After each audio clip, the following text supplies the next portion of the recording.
semuanya, perkenalkan nama aku Salma Farnisa. Aku Dia Gita Putri. Aku Intan Putri.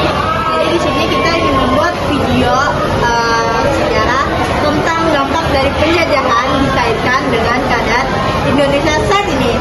Selamat menyaksikan semuanya. Lebih dari 3,5 abad, tanah air kita berada di bawah-bawah bayang-bayang penjajahan. Rempah-rempah, emas, kopi, dan hasil bumi lainnya yang seharusnya menjadi sumber kesejahteraan rakyat malah dibawa jauh ke negeri asing. Sementara, rakyat Indonesia sendiri terpaksa hidup dalam penderitaan, kerja rodi, pajak berat, dan penindasan. Inilah luka sejarah yang tak boleh kita lupakan.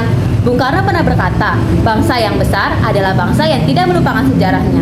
Maka, mari kita melihat sejenak bagaimana penjajahan membentuk masa lalu kita dan bagaimana jejaknya masih terasa hingga hari ini. Penjajahan bangsa asing di Indonesia dari berbagai negara seperti Portugis, Spanyol, Belanda, dan Inggris memberikan dampak yang besar dan beragam terhadap bangsa Indonesia. Portugis dan Spanyol yang datang lebih awal memperkenalkan monopoli perdagangan rempah-rempah dan ajaran agama Kristen yang masih mempengaruhi beberapa daerah hingga sekarang, serta memicu konflik antar kerajaan sehingga melemahkan kekuasaan lokal. Inggris yang lebih singkat berkuasa membawa perubahan administratif dan sistem perdagangan yang lebih terbuka, namun tetap lebih menguntungkan kekuatan kolonial. Dampak paling nyata yang dirasakan dari penjajahan Belanda, khususnya dengan diterapkannya sistem tanam paksa atau counterstelsel yang mengharuskan petani menyisihkan 20% lahannya untuk menanam tanaman ekspor seperti kopi dan tebu, menyerahkan hasilnya ke Belanda hingga menyebabkan kelaparan dan penderitaan rakyat. Selain itu, kerja paksa untuk membangun jalan dan infrastruktur demi kepentingan pihak kolonial juga menyebabkan banyak korban jiwa. Oke, selanjutnya kebijakan politik etis yang diperkenalkan Belanda sekilas tampak membawa kemajuan dengan pembangunan irigasi serta pendidikan. Namun, kenyataannya program itu hanya dinikmati oleh kalangan priai dan bangsawan pribumi, sedangkan rakyat kecil tetap tertinggal. Akibatnya, muncul jurang sosial yang semakin lebar antara kelompok atas dan masyarakat bawah. Penjajahan juga membuat tatanan sosial dan budaya lokal melemah. Sistem pemerintahan tradisional digantikan oleh struktur kolonial yang mendapatkan Belanda di posisi puncak, kaum elit pribumi sebagai perantara, dan rakyat biasa sebagai kelompok terendah.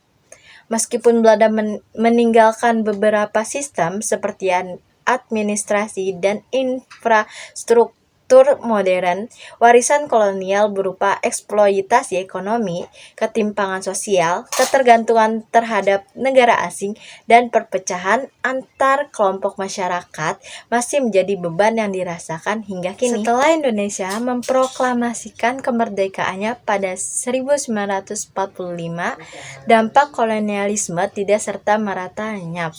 Sisa-sisa sistem penjajahan masih terlihat dalam berbagai aspek kehidupan bangsa hingga saat ini. Yang pertama ada ketergantungan ekonomi. Sistem ekonomi Indonesia masih banyak mengikuti pola kolonial yang berorientasi pada pengambilan sumber daya alam. Negara kita memang kaya akan hasil bumi seperti nikel, batu bara, dan kelapa sawit, tetapi kebanyakan masih dijual dalam bentuk mentah. Untuk memproduksi barang bernilai tinggi seperti baterai kendaraan listrik, kita masih bergantung pada teknologi dan investasi asing. Situasi ini mencerminkan pola lama. Indonesia menjadi penyediaan bahan baku, sementara keuntungan besarnya dinikmati pihak luar. Yang kedua, ada birokrasi yang tidak efisien.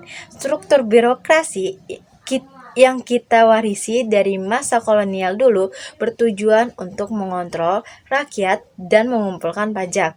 Hingga kini sistem itu masih terasa dalam bentuk proses administrasi yang rumit, pelayanan publik yang lambat, dan pungutan liar.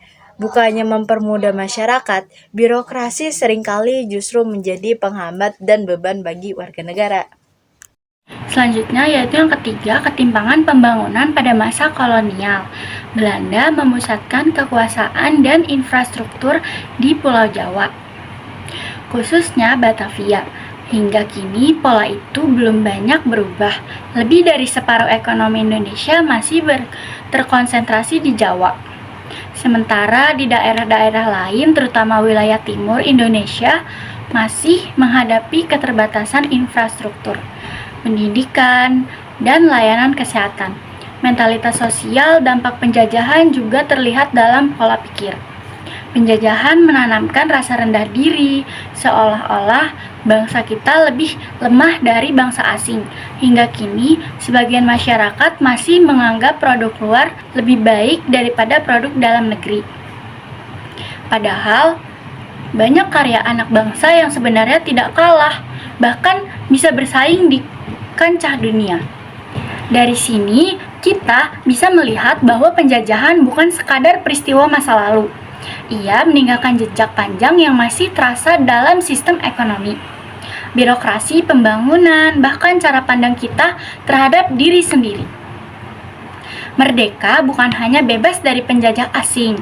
Merdeka berarti berani membebaskan diri dari warisan buruk kolonialisme.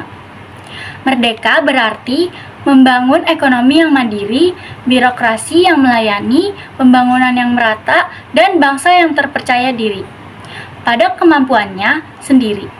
Kini tugas kita sebagai generasi penerus adalah melanjutkan perjuangan itu. Kita tidak lagi berjuang dengan bambu runcing, melainkan dengan ilmu pengetahuan, kreativitas, dan persatuan. Hanya dengan itulah cita-cita kemerdekaan bisa benar-benar terwujud. Indonesia yang berdaulat, adil, dan makmur. Karena merdeka sejati adalah ketika kita berdiri tegak, menatap dunia tanpa rasa rendah diri, dan berkata, "Kami, bangsa Indonesia, kami mampu, kami merdeka." Nah, itu tadi hasil pemaparan materi dari kita. Mohon maaf apabila kurang jelas atau ada kekurangan dan kesalahan dalam pengucapan. Wassalamualaikum warahmatullahi wabarakatuh.